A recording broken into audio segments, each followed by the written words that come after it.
Means of defense ext, foreign danger, have been always the instruments of tyranny at home.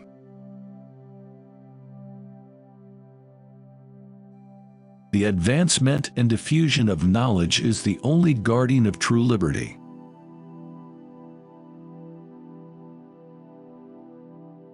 I believe there are more instances of the abridgment of the freedom of the people by gradual and silent encroachments of those in power than by violent and sudden usurpations.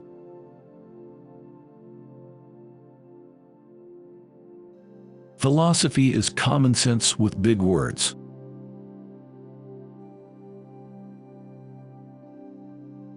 The powers delegated by the proposed Constitution to the federal government are few and defined. Those which are to remain in the state governments are numerous and indefinite.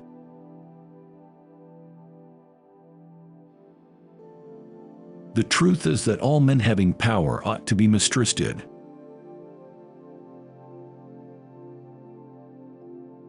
A well-regulated militia, being necessary to the security of a free state, the right of the people to keep and bear arms shall not be infringed.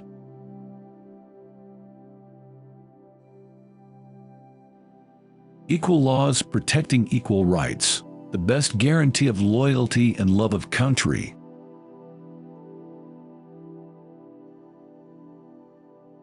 Americans have the right and advantage of being armed, unlike the citizens of other countries whose governments are afraid to trust the people with arms.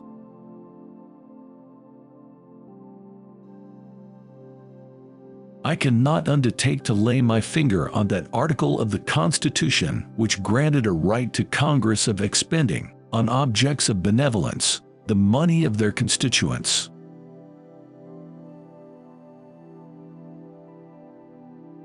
Charity is no part of the legislative duty of the government.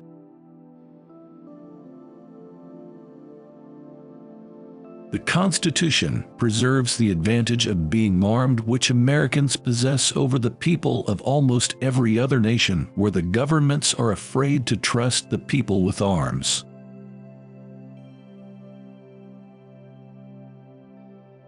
History records that the money changers have used every form of abuse, intrigue, deceit, and violent means possible to maintain their control over governments by controlling money and its issuance.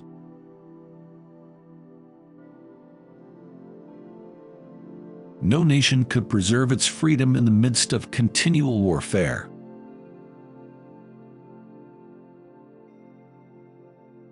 You must first enable the government to control the governed, and in the next place, oblige it to control itself. You must first enable the government to control the governed, and in the next place, oblige it to control itself.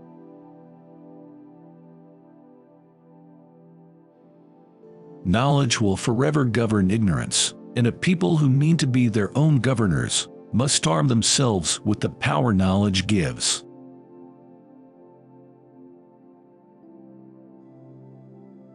Where an excess of power prevails, property of no sort is duly respected.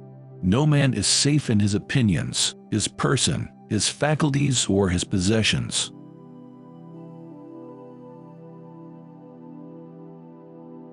Liberty may be endangered by the abuses of liberty as well as by the abuses of power.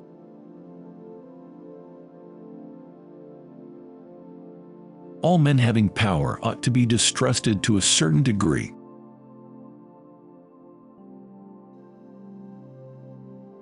As a man is said to have a right to his property, he may be equally said to have a property in his rights.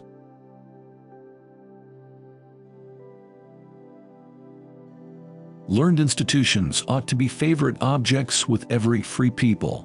They throw that light over the public mind which is the best security against crafty and dangerous encroachments on the public liberty.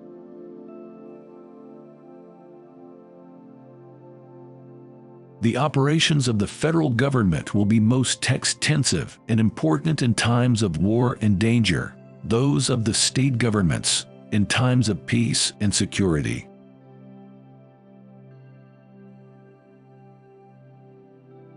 Let me recommend the best medicine in the world: a long journey at a mild season through a pleasant country in easy stages.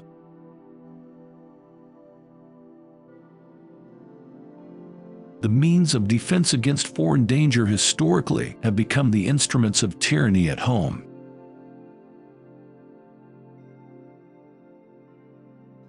Knowledge will forever govern ignorance.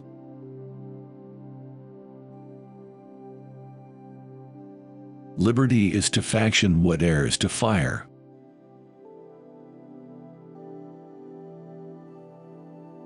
Of all the enemies to public liberty, war is perhaps the most to be dreaded because it comprises and develops the germ of every other.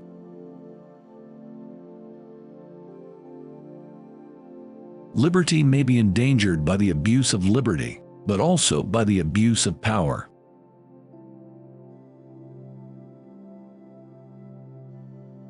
If tyranny and oppression come to this land, it will be in the guise of fighting a foreign enemy.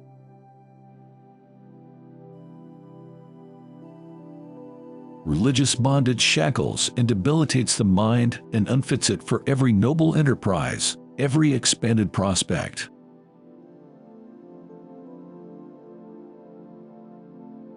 The censorial power is in the people over the government, and not in the government over the people.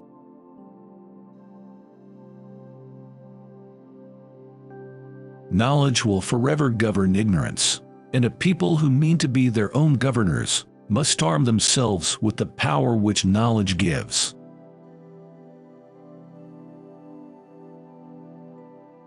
Experience is the oracle of truth.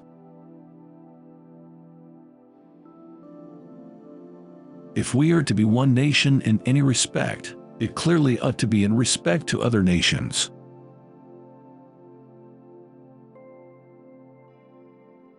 In no instance have the churches been guardians of the liberties of the people.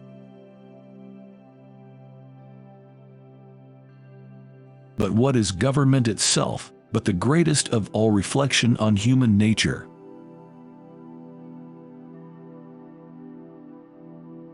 Where we see the same faults followed regularly by the same misfortunes, we may reasonably think that if we could have known the first, we might have avoided the others.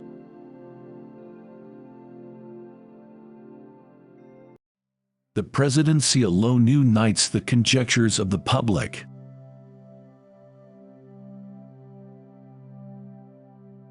We should never think of separation except for repeated and enormous violations.